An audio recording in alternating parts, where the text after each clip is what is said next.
Here in New Jersey, we have an unprecedented shortage of veterinary professionals. Right now, it's very difficult, especially for folks with large animals that aren't horses, so goats and sheep and alpaca, to even find care for those animals. New Jersey has no school of veterinary medicine, so every student that applies has to apply out of state. A student goes to Kansas and stays in Kansas. So here, if we can keep these students in state, we can keep them here as veterinarians later. Allow me to introduce you to the dean, the founding dean of the Schreiber School of Veterinary Medicine at Rowan University, Dr. Matthew Edson. Good to see you, Doctor. You too. Thanks for having me. And also, let me disclose that Rowan is one of our higher ed partners. Dr. Edson, this is the first veterinary school in New Jersey. There are only 33 veterinary schools in the United States. There's a greater need and demand for veterinary schools, is there not? There is. With such a small number and an average of about 100 students in a class, we're not graduating enough veterinarians to meet the need here in Jersey and across the country. So this is a major step forward for us here in the state. And also, let's make sure everyone understands that Rowan is not a private entity and a private institution. It is a public research university. Your interest in veterinary medicine, talk about that, please, Doctor. Personally, I think that stems from most of us that are in this field. This is something that I wanted to do ever since I was a child.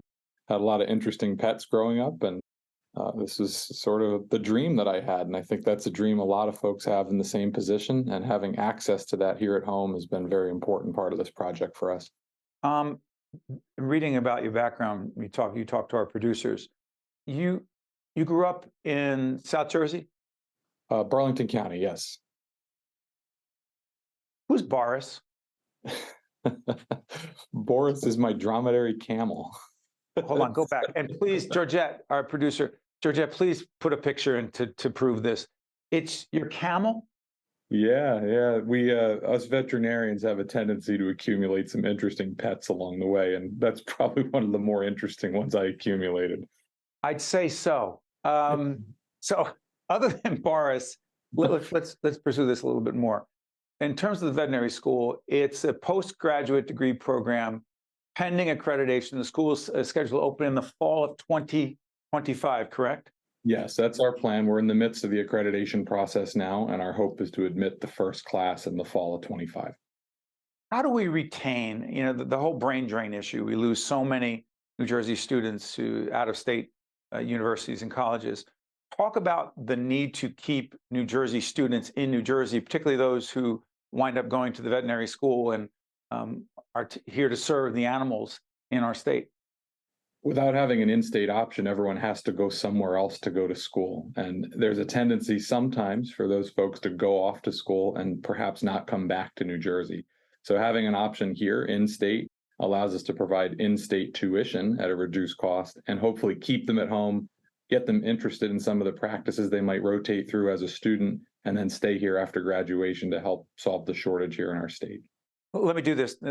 Tell us about the name, the Schreiber School. And by the way, the irony is, as we're taping this program, you may or may not hear it, but there's a dog barking outside of the studio. Our team over here just heard it. It's fortuitous. Perfect timing. It's not even our dog. We have two, but that's okay. The Schreiber School, the name. Yeah, we are very excited that Jerry Schreiber has stepped up to provide a scholarship endowment of $30 million for our program. And in honor of that, we've named this school the Schreiber School of Veterinary Medicine of Rowan University. We are very appreciative of his gift. Jerry's a longtime animal advocate, just a wonderful, wonderful person. And this really sets us in a great direction for this brand new program. Doctor, I'm curious about this. We're taping this at the end of June 2023. And we often talk about the impact of COVID on professions, on people, on our psyche, on our emotional well-being, et cetera, on the work environment. What we don't talk about, and I don't think I've ever asked anyone this, is the impact of COVID, the long-term impact on animals. I think that's more of an indirect impact. And during COVID, vets in general, offices everywhere became really, really busy. And there's some theories that people were home and adopted more pets. I think one of our theories is that people were home and saw their pets doing things they've been doing for the past 10 years, and now there were a problem because now they witnessed it, right? Exactly. So our practices became overwhelmingly busy. And that was hard, right? We had people coming in, sitting in the parking lot, not in with their pets. We had issues getting medical supplies. So as rough as COVID was on the human population, there were some serious challenges here in the vet world as well. And I think we're still recovering from that to some degree. And the timing of the employment crisis, not having enough vets, not having enough technicians, and COVID, the aftermath of that has been really hard to catch up from. So it has been a challenge, and it's a challenge that still persists in our industry. Who's most likely to be in that first class at the veterinary school at Rowan? It's an interesting question. We're a little bit different in our admissions process, and we really want a diverse group of students from all sorts of backgrounds and all sorts of experiences. It's really important to have enough academic success in your past that you can get through a really rigorous academic program. But we want people from interesting backgrounds. We want the bartenders and the people who worked out there and dealt with humans, right? We can teach everyone the medicine. It's not as easy to teach them to get along with people. And there's a lot of people in veterinary medicine. So we want a lot of different perspectives. We're hoping to have at least 50% of our class from the state of New Jersey. And then we'll fill the rest of the class from the rest of the country and internationally, and make sure we can bring as many good people together, because good humans are going to make good doctors. And we want to put an emphasis on the sort of people we're bringing into this program, not just their academic performance. We'll be following the opening of that school. There's the Schreiber School of Veterinary Medicine at Rowan University. Dr. Matthew Edson, the founding dean. Again, Rowan, one of our higher ed partners. Thank you so much, Dr. Edson. Thank you. Appreciate it. You got it. Stay with us. We'll be right back. State of Affairs with Steve Adubato is a production of the Caucus Educational Corporation.